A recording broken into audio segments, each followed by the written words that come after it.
Hello friends, welcome to my channel Samrat medicare. तो दोस्तों, आज हम डिस्कस करेंगे फार्मास्यूटिक्स सब्जेक्ट के बारे में, जो कि ये हमारा diploma in pharmacy first year का सब्जेक्ट्स है। इसमें हम डिस्कस करेंगे चैप्टर 2 पैकेजिंग मटेरियल्स के बारे में। ये वीडियो हमारा 2 पार्ट में होने वाला है। फर्स्ट पार्ट में हम डिस्कस करेंगे जो हमारा टॉपिक्स होगा packaging materials, types of packaging materials और selection criteria for packaging materials. ठीक है, तो सबसे पहले हम देख लेते हैं कि चैप्टर 2 का टोटल सिलेबस क्या होता है। तो सिलेबस हम अगर देखते हैं अकॉर्डिंग टू पीसीआई, तो पैकेजिंग मटेरियल्स में हमें सबसे पहले डिस्कस करना होता है कि कौन कौन सा मटेरियल्स के टाइप्स होते हैं और उसके सिलेक्शन करने के कौन कौन से क्राइटेरिया होता है। नेक्स्ट हम बात करते हैं जो हमारा नेक्स्ट पार्ट होगा वीडियो का, उसमें हम डिस्कस करेंगे advantage and disadvantage of glass, plastics, metals, rubbers, जो कि एज अ पैकेजिंग मटेरियल की तरह यूज होते हैं।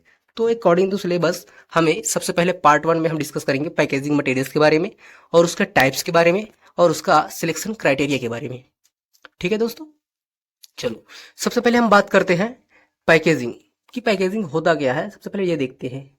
तो packaging is a process by which pharmaceuticals are suitably packed in containers, closures, cartoons, polythene bags, boxes, strips, ETC. तो basic सी बात अगर हम समझें तो पैकेजिंग हर इंसान अपनी लाइफ स्टाइल में करता ही है। दिन में 1-2 बार कोई ना कोई चीज़ ऐसे सामान है जिसको कहीं ना कहीं ले जाना होता है, तो वो ज़्यादातर क्या करता है, मार्केट में हम जो यूज करते हैं पॉलीथाइलिन यूज ही करते हैं सबसे ज़्यादा।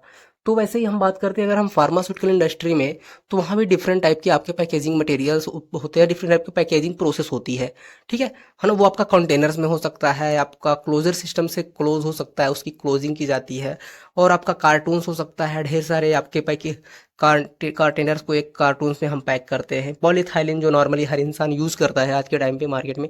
बैग्स हो गया, बॉक्सेस हो गया, जिसमें हम क्या करते हैं, बहुत सारे ब्लिस्टर्स आपके रखे हुए होते हैं, टेबलेट जो होती है बॉक्स बॉक्स में पैक होती है ज़्यादातर, स्ट्रिप्स हो गया।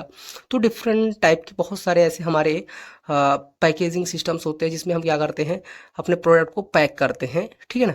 अब हम अगर हम बात करें कि ये हम पैकेजिंग क्यों करते हैं, तो उसको अगर हम समझेंगे तो इसके आगे की लाइन अगर हम पढ़ें तो उसके अकॉर्डिंग हम ये समझ पाएंगे कि हम पैकेजिंग एक्चुअली करते क्यों हैं। ठीक है, so that their effectiveness, therapeutic effectiveness is maintained from the time of their packaging till they are consumed. कहने का मतलब ये है कि हम पैकेजिंग इसलिए करते हैं, अगर हम बात करें फार्मास्यूटिकल इंडस्ट्री में, कि जो हमारे ड्रग्स हम बना रहे हैं, जो हम अपनी मेडिकामेंट्स, जो हम अपनी मेडिसिन प्रिपेयर कर रहे हैं, जिस पर्पज़ के लिए प्रिपेयर कर रहे हैं, जिसके लिए हम क्या करते हैं, प्रिपेयर क्यों करते हैं मेडिसिन, क्योंकि वो किसी की बॉडी में जाकर, जो भी पेशेंट है उसको लेगा, उसके बॉडी में जाकर वो इफेक्ट करे, वो जो भी डिसीज से ग्रसित है उस डिसीज को क्या करे, ठीक करे, उसकी डिसीज को ठीक करे। इस पर्पज से हम क्या करते हैं, कोई भी मेडिसिन या ड्रग्स को हम प्रिपेयर करते हैं। तो बट वो मेडिसिन जो आपकी इंडस्ट्री में बन रही है, वहाँ से उस पेशेंट तक जाने में जो भी एक बहुत बड़ा फंडामेंटल आपका जो भी रोल निभाता है, वो आपका कहीं ना कहीं एक पैकेजिंग ही होता है।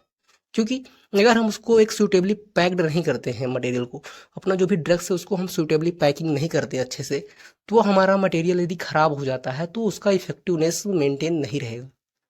जो भी हमारा कंज्यूमर्स, जो भी हमारा पेशेंट उसको कंज्यूम कर रहा है, तो उसका वो इफेक्ट हमें उसमें देखने को नहीं मिलेगा। तो ये कंडीशन को हमें ध्यान रखने के लिए कि ध्यान रखते हैं कि जब भी हम कोई भी ड्रेस को बनाते हैं तो उसको हम पैकेजिंग करना हमारे लिए क्यों इम्पोर्टेंट है, क्योंकि वो हमारी ड्रग जो हम बनाते हैं, अगर जो हमारा पेशेंट ले रहा है वहाँ तक अगर सही तरीके से पहुँच ही नहीं पाएगी, तो हमारा जो भी पूरा प्रोसेस है, जो हमारी ड्रग बनाने का पूरा टाइम से दे रहे हैं, जो हम बना रहे हैं ड्रग्स अपनी, उसमें हमारा पूरी मेहनत कर रहे हैं, वो सारा कुछ बेकार चला जाएगा। क्योंकि एक्चुअली में जब पेशेंट उसको यूज ही नहीं कर पाएगा, वहां तक पहुंच ही ना पाएगी ड्रग्स हमारी, तो वो हमारा टाइम, हमारी पूरी मेहनत बेकार हो जाएगी। तो इसलिए ये कहीं ना कहीं एक हमारा इम्पोर्टेंट फैक्टर हो जाता है। ये कहीं ना कहीं एक हमारा इंपॉर्टेंट फैक्टर होता है, क्योंकि हर एक इंडस्ट्री में एक पैकेजिंग डिपार्टमेंट भी होता है, जिसका काम केवल इतना सा ही होता है कि हमें सिलेक्ट करना होता है किस टाइप का पैकेजिंग मटेरियल यूज करना है, और किस टाइप की डोजेस फॉर्म में हमें किस टाइप का पैकेजिंग मटेरियल यूज करना है, और कैसे उसको पैकिंग करना है, वो सारी चीज़ें आप उसमें डिस्कस करेंगे। ठीक है ना। तो उसके कहने का मतलब, जो भी ड्रग्स है उसका थेरापेटिक इफेक्टिवनेस मेंटेन करने के लिए उसको जब तक कि कोई पेशेंट यूज ना कर ले तब तक, तो वही हमारा क्या कहलाता है, पैकेजिंग कहलाता है। इसको हम डिफरेंट टाइप के कंटेनर्स है, क्लोजर है, कार्टून्स है, पॉलीथाइन बैग्स है, बॉक्सेस है, स्ट्रिप्स है, डिफरेंट टाइप्स के प्रोसेस के थ्रू हम क्या करते हैं, पैक्ड करते हैं। ठीक है ना। आप यहाँ देख भी पा रहे होंगे बहुत सारे मैंने इमेजिनरी दिखाया है, जैसे कि आप देख रहे हैं स्ट्रिप्स का है, कार्टून्स का है, बहुत सारे ऐसे बॉक्स है, आपको बहुत सारे ऐसे कंटेनर्स देखने को मिल रहा होगा। ऐसे ही हम करते हैं पैकेजिंग, ठीक है ना। नेक्स्ट अगर हम बात करते हैं पैकेजिंग मटेरियल्स, ये तो बात हुई कि पैकेजिंग क्या होता है, कैसे पैकेजिंग होता है, कैसे क्या पैकेजिंग होता क्या है। नेक्स्ट अगर हम बात करते हैं हम जो पैकेजिंग होता है, मतलब जो भी प्रोडक्ट हम पैक करते हैं, वो प्रोडक्ट पैक करने वाले मटेरियल्स क्या होते हैं, ठीक है ना। तो उसके बारे में यदि हम बात करें तो it may also be defined as the art and science of preparing the articles for transport, storage, display and use. कहने का मतलब अगर हम बात करें पैकेजिंग मटेरियल को डिफाइन करें तो ये एक प्रकार का आर्ट और साइंस है। क्योंकि अब आर्ट एंड साइंस यहाँ क्यों बोल रहा है, क्योंकि आर्ट मीन्स कला। कहने का मतलब हम इसमें कुछ ना कुछ कलाकारी करते हैं, कुछ ना कुछ ऐसी कला दिखाते हैं जिससे कि हम डिज़ाइन करते हैं, डिज़ाइनिंग करते हैं अपने जो भी प्रोडक्ट को एक अच्छा अपीयरेंस देने के लिए, वो हमारी कहीं ना कहीं कला में आ जाती है। साइंस क्यों है, क्योंकि उसमें कहीं ना कहीं आप जो ड्रग्स भरते हैं वो हमारी ड्रग्स हमारे जो भी कंटेनर होता है उसके साथ रिएक्ट न कर जाए, तो उससे बचाने के लिए कहीं ना कहीं ये हमारा साइंस लगता है, ठीक है। इस तरीके से जो भी हमारा आर्टिकल्स है, जो भी हमारा पैकेजिंग मटेरियल उसको हम प्रिपेयर करते हैं। और मेन पर्पज इसकी हम बात करें तो क्या पर्पज होता है इसको मटेरियल्स को सिलेक्ट करने का या बनाने का, तो मेन पर्पज इसका ये होता है कि जो आपका पैकेजिंग मटेरियल्स होता है यही हेल्प करता है आपके ट्रांसपोर्ट करने में, जो भी आपका ड्रग्स होता है उसको एक जगह से दूसरी जगह ट्रांसपोर्ट करने में, और चीज़ों को स्टोर करने में, उसको काफ़ी टाइम तक आप स्टोर करके रख सकते हैं। वो आपका एक कहीं ना कहीं ये फैक्टर हो जाता है, आपका पैकेजिंग मटेरियल हेल्प कर रहा है उसको स्टोर रहने में। और उसको डिस्प्ले मीन्स शो ऑफ करने में, आप जो भी मेडिकल स्टोर में रहते हैं, आपका जो भी सामने जो भी प्रोडक्ट लगाए हुए रहते हैं वो शो मतलब कि लोगों को अट्रैक्टिव लगे, लोगों को देखने में अच्छा लगे, और लोग जो पेशेंट यूज करने में भी आसानी हो। तो ऐसे बहुत डिफरेंट टाइप के हम मटेरियल्स फार्मास्यूटिकल इंडस्ट्री में यूज करते हैं, जैसे कि आपकी ग्लास हो गया, प्लास्टिक्स है, मेटल्स है, बहुत सारे ऐसे मटेरियल्स है जिसका हम इस्तेमाल as a packaging material use करते हैं, ठीक है ना। अब अगर हम बात करें कि कौन कौन से ऐसे पॉइंट्स हैं जो हमें ध्यान देना होता है during the selection of packaging material, तो जब हम पैकेजिंग मटेरियल सिलेक्ट करते हैं तो उस समय हमें ये ध्यान देना होता है कि किस नेचर की आपकी ड्रग है। ड्रग का नेचर के बेस पर हम सिलेक्ट करते हैं कि आपका मटेरियल कैसा यूज होगा, आपका ग्लास यूज होगा, मेटल्स हो यूज होगा, या फिर आपका प्लास्टिक यूज होगा। हम सबसे पहले ये डिसाइड करेंगे कि ड्रग किस नेचर की है। नेक्स्ट बात करते हैं टाइप्स ऑफ डोजेस फॉर्म, किस टाइप की डोजेस फॉर्म है, लिक्विड है कि आपका जो है सॉलिड डोजेस फॉर्म है कि आपका जो है सेमी सॉलिड डोजेस फॉर्म है, वो भी हम ध्यान देते हैं। यदि लिक्विड है तो उसके लिए हम कोशिश ये करते हैं कि बॉटल्स में ही ज़्यादातर बनाते हैं, क्योंकि बॉटल्स में ही वो आप ज़्यादातर सूटेबल होती है। तो इस कंडीशन को भी हमें ध्यान देना होता है। और कॉस्ट मटेरियल ये भी ध्यान देते हैं कि जो आपका पैकेजिंग मटेरियल हम यूज कर रहे हैं उसका कॉस्ट भी ज़्यादा हाई ना हो, क्योंकि अगर कॉस्टली ज़्यादा हाई होगा आपका पैकेजिंग मटेरियल का तो जाहिर सी बात है जो आपका प्रोडक्ट मार्केट में आएगा उस प्रोडक्ट का भी कॉस्ट कहीं ना कहीं ज़्यादा हाई होगा। तो इस बात को भी हमें ध्यान देना है। और भी बहुत सारे अदर फैक्टर्स होते हैं जो इस बात को हमें ध्यान देना है। अभी हम सिलेक्शन क्राइटेरिया आगे डिस्कस करेंगे तो उसमें हम बहुत सारे पॉइंट्स को कवर करेंगे, ठीक है ना। चलिए देखते हैं नेक्स्ट बात करते हैं अगर हम टाइप्स की, टाइप्स ऑफ पैकेजिंग मटेरियल्स की, है ना। पैकेजिंग मटेरियल कितने टाइप्स के होते हैं, तो the different types of packaging material used for the packaging आर्स, मतलब बहुत सारे ऐसे डिफरेंट टाइप के पैकेजिंग मटेरियल्स होते हैं, बट हम यहाँ 5 टाइप्स के आपके पैकेजिंग मटेरियल्स को डिस्कस करेंगे। फर्स्ट बात करते हैं ग्लास, सेकेंड हमारा होता है प्लास्टिक्स, थर्ड होता है मेटल्स, फोर्थ होता है रबर, फिफ्थ होता है papers. Glass as a packaging material की तरह हम यूज करते हैं, प्लास्टिक से, मेटल से, रबर से और पेपर से, ये सारे हमारे टाइप्स हो जाते हैं, है ना, जो हमारे एज द पैकेजिंग मटेरियल की तरह यूज किया जाता है।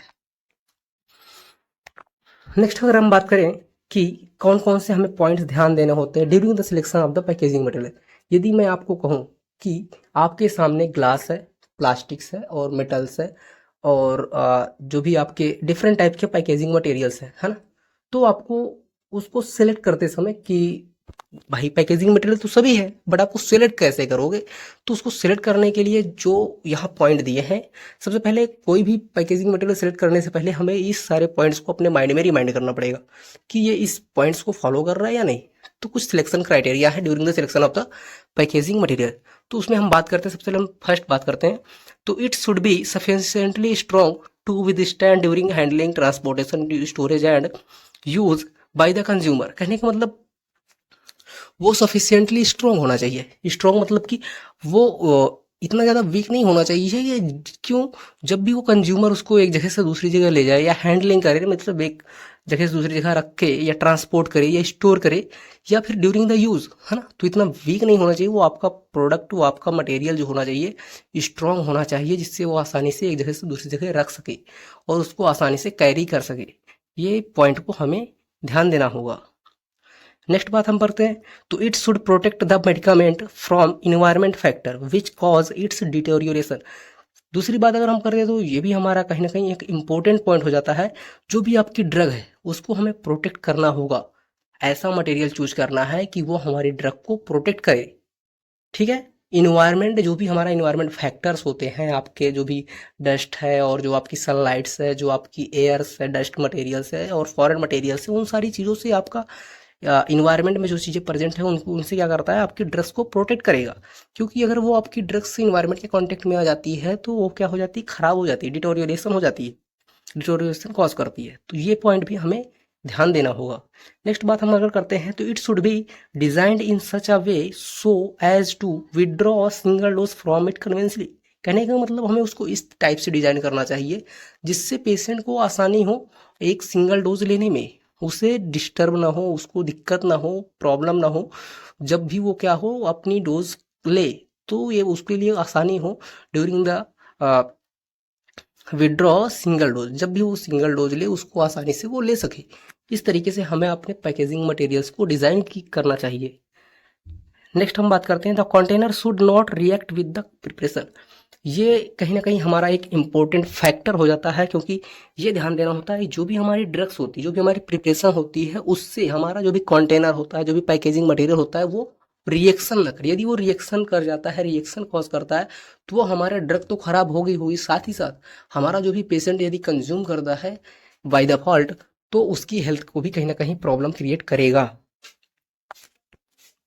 नेक्स्ट बात करते हैं, the packaging material used for the container should be non toxic. जो भी हम पैकेजिंग मटेरियल यूज़ करते हैं कंटेनर के लिए, वो हमारा नॉन टॉक्सिक होना चाहिए। मीन्स टॉक्सिसिटी नहीं प्रोड्यूस करना चाहिए, जिससे हमारा ड्रग खराब ना हो और हमारी मेडिसिन खराब ना हो।